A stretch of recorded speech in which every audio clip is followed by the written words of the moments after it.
এই তিনটি আলামত দেখলেই বুঝবেন আপনার জীবন পাল্টে যাবে। আপনার সামনে সুদিন আসছে, আপনি ডিপ্রেশনে, কষ্টে, হতাশায় শেষ হয়ে যাচ্ছেন।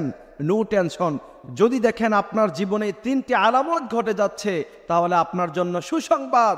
বিশ্বনবী সাল্লাল্লাহু আলাইহি সাল্লাম বলছেন, আপনার জন্য সামনে সুদিন আসছে, আপনার কষ্টের দিনগুলি শেষ হয়ে যাচ্ছে।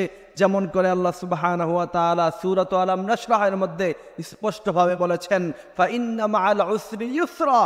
প্রত্যেক জিনিসেরই কষ্টের পরে আল্লাহ পাক সুখ রেখেছে, সুতরাং চিন্তার কোনো প্রয়োজন নাই।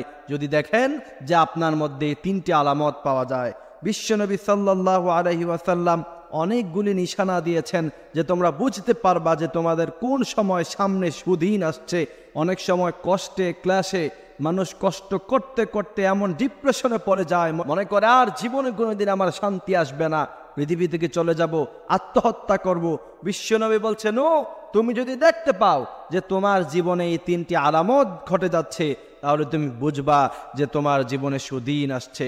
বিশ্বনবী সাল্লাল্লাহু আলাইহি ওয়াসাল্লাম সর্বপ্রথম বলেন, তোমরা যদি দেখতে পাও যে ফজরের সময় তোমাদের ঘুম ভেঙে যায়। ফজরের সময় ঘুম ভেঙে যাওয়ার মানে হলো আল্লাহ সুবহানাহু ওয়া তাআলা আপনার জন্য সামনে সুদিন রাখছেন।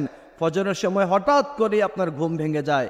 আগে ঘুমিয়ে থাকতেন কিন্তু আপনার ঘুম ভাঙতো না, আপনাকে জোর করে ডেকে নিয়েও নামাজ নেওয়া যেত না, কিন্তু এখন দেখছেন ফজরের সময় যখন আজান হয়, মুয়াজ্জিন আজান দেওয়ার সাথে সাথে আপনার ঘুম ভেঙে যায়। বুঝতে হবে যে আপনার ভালো দিন আসছে। আল্লাহ সুবহানাহু ওয়া তাআলা চায় যে আপনি খারাপ জায়গা থেকে, খারাপ জিনিস থেকে ভালোর পথে ফিরে আসেন আর আল্লাহর দিকে রুজু হন। আপনি মসজিদে যান, নামাজ পড়া শুরু করে দেন, দেখবেন সকালবেলার সূর্য ওঠা যেমন সত্য কথা, আপনার জীবনে সুদিন আসবে, আপনার জীবনটা সুন্দর হবে, সেটাও তেমন সত্য কথা। সুবহানাল্লাহি ওয়া বিহামদিহি সুবহানাল্লাহিল আযীম।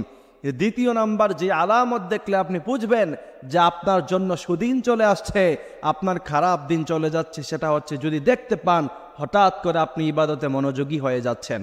অনেক সময় দেখা যায় অনেক গুনাহের কাজ করতেন, নামাজে আসতে ভালো লাগতো না, কোরআন তেলাওয়াত করতে ভালো লাগতো না, হঠাৎ করে কি যেন মনের মধ্যে হয়ে গেল, যত ইবাদত করতে মন চায়, যত ইবাদত করেন ততই ভালো লাগে। বিশ্বনবী সাল্লাল্লাহু আলাইহি সাল্লাম বললেন, এই আলামত দেখলেই বুঝবা যে রাব্বুল আলামিন তোমাকে অনেক পছন্দ করে, তোমার সামনের দিনগুলি অনেক সুন্দর বানাতে চায়। এই জন্য বিশ্বনবী বলছেন, হঠাৎ করে কাউকে ইবাদত করতে দেখলে কখনো কটু কথা বলো না। অনেক সময় দেখা যায় আমাদের সমাজে কেউ যদি হঠাৎ করে ইবাদত শুরু করে দেয়, আগে মসজিদে কখনো আসে নাই, হঠাৎ সে মসজিদে আসে, তার জন্য কটু কথা বলা শুরু করে দেয়। বিশ্বনবী সাল্লাল্লাহু আলাইহি সাল্লাম বলছেন, তোমরা কখনো এমনটি করো না, কারণ ওই ব্যক্তিকে আল্লাহ পাক পছন্দ করা শুরু করে দিয়েছেন। তৃতীয় নাম্বার যে আলামত দেখলেই বুঝবেন আপনার সামনে সুদিন আসছে, আপনার কষ্টের জীবন পাল্টিয়ে যাচ্ছে। বিশ্বনবী সাল্লাল্লাহু আলাইহি সাল্লাম বললেন, তৃতীয় নাম্বার হলো যদি বিপদে ধৈর্য ধারণ করতে পারেন। আল্লাহ পাক বলেন, আল্লাযীনা ইযা আসাবাতহুম মুসিবাতুন ক্বালু ইন্না লিল্লাহি ওয়া ইন্না ইলাইহি রাজিউন।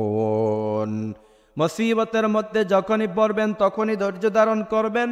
বিশ্বনবী সাল্লাল্লাহু আলাইহি সাল্লাম বললেন, এমন যারা আছে মনে করবা তোমাদের সামনে সুদিন আসছে।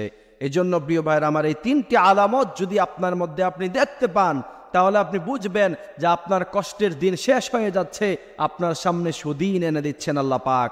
সুবহানাল্লাহি ওয়া বিহামদিহি সুবহানাল্লাহিল আযীম। আল্লাহ পাক আমাদেরকে এই কথাগুলি বোঝার তৌফিক দান করুক, আমিন।